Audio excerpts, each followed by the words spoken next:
বিষয়ে ঘুরছে, সেটা হচ্ছে বুথের ভূত। এ রাজ্যের শাসক দল এবং ভারতীয় জনতা পার্টির পক্ষ থেকে কার্যত একই দাবি ভারতের নির্বাচন কমিশনের কাছে জানানো হয়েছে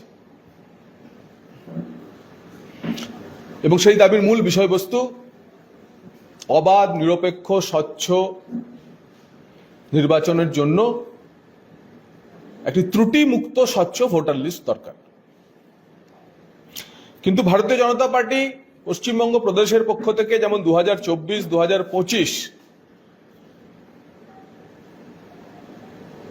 এবং সদ্য গত সপ্তাহে আমাদের প্রদেশের সভাপতি ডক্টর সুকান্ত মজুমদারের নেতৃত্বে নির্বাচন কমিশনের হাতে আমরা প্রথমে 16 লক্ষ, পরে 17 লক্ষ এবং তারপরে 13 লক্ষ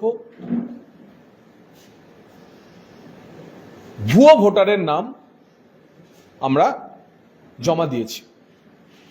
এবং ভুয়ো ভোটার মানে তাদের ডবল এন্ট্রি আছে, এই ভোটারের নাম আমরা জমা দিয়েছি।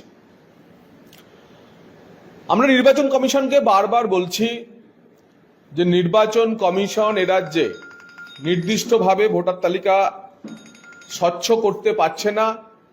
তার কারণ এ রাজ্যের রাজ্য সরকার, রাজ্য প্রশাসন ভোটার তালিকায় পরিকল্পিতভাবে ভূত ঢোকানোর প্রয়াস জারি রেখেছে।